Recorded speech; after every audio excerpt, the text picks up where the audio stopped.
Belgian, isn't he? He might get an offer from there, perhaps. But I think it's a shame because he's got such a lot to offer still. He's a wonderful footballer.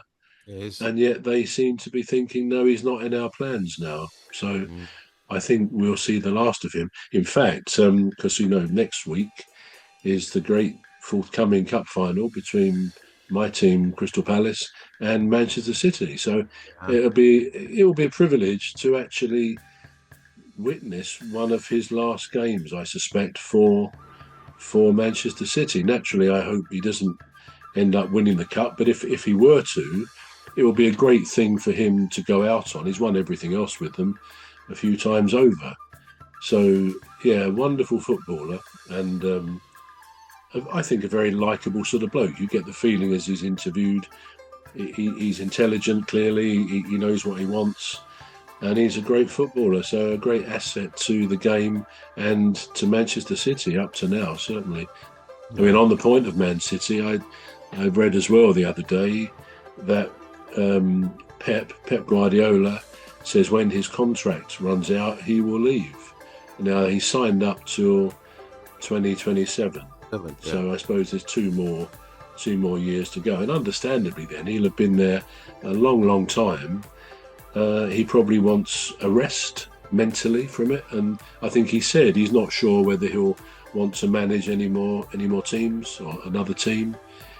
But he may just have done his stuff a bit like Klopp. You can't almost imagine after Klopp did 9, 10 years at Liverpool that he would in any time soon want to go and manage another club, because I don't know, you've been there and done it. Maybe you would move on to some other role, albeit within the sport.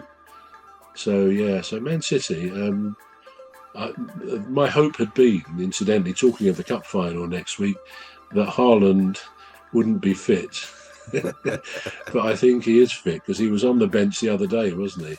It was, So I yes. think he may be a thorn in the side of Crystal Palace. But we live in hopes and we dream that we're going to win the FA Cup. Well, I hope you win it, because I don't like Man City anyway. And right. So Go on. yeah, sorry, go on. You're just gonna say No, something. Go on.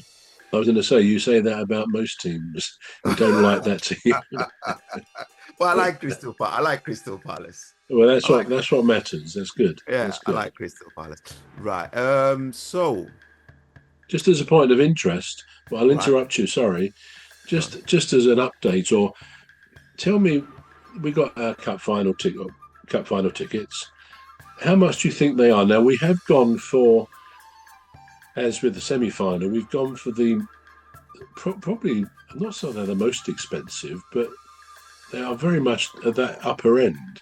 Now Right. these seats, which are in the lower tier, with an excellent, brilliant view, Yeah. sort of on the side to the left of the corner flag, for example, quite Yeah. close, quite low down.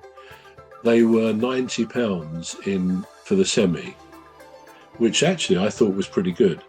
Have a guess what they are, and it's not ridiculous, but have a guess what they are for the final. Same seats. 180. It's a good guess, 175, which is, okay. It's a brilliant stadium. I mean, I've been there a few times Yeah. to watch England or Palace a couple of times and things. Yeah. It's a wonderful stadium. It's a great experience. You do sometimes feel the punters are being a bit, I don't know, treated a bit shabbily. I heard last night, we'll probably talk about last night's Champions League game in a minute, but Yeah. apparently it was a game at the Inter Milan stadium. I can't think what it's called for now, but and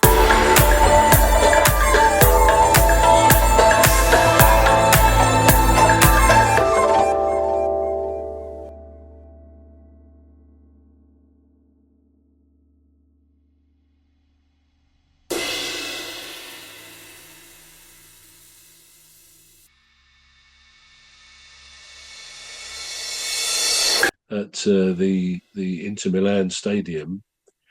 I can't think what it's called for now, but and there were more receipts for that game. The money they paid out more than has ever been paid out for a semi-final game before. So I suspect the same thing applies.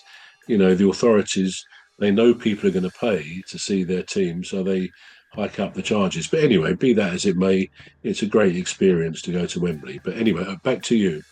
Yeah, I think it's probably the demand on, Yeah, on the day, you know, and Wembley is such a historic ground. Um, Maybe a lot of people might want to experience it, but anyway, so I'm guessing um,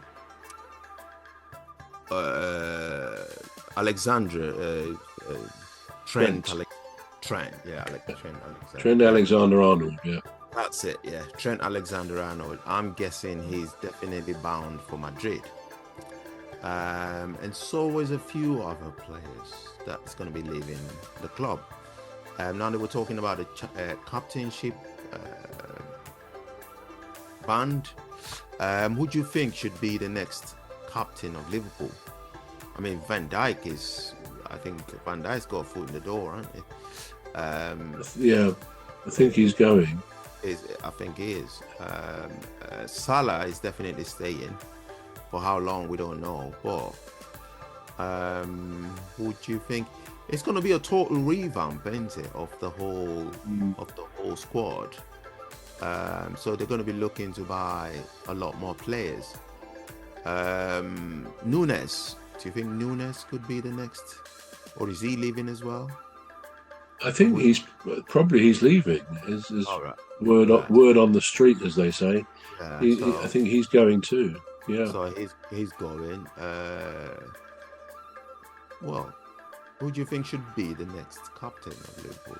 It's a good question. I mean, you've got players like Gomez. He's a very good stalwart defender, isn't he? He's excellent.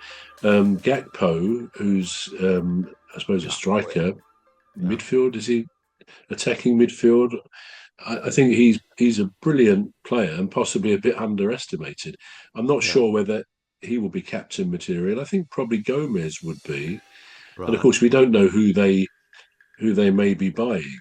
I mean, there's a lot of rumours that they want Mark Gahey from Palace, and I think it's accepted that he will probably go. So he could go there, and he's actually developed into quite a good captain at Palace. So that's a possibility that one of the players Liverpool will obviously buy in could become their captain, but probably it will be one of their existing players. And for me, the most likely would be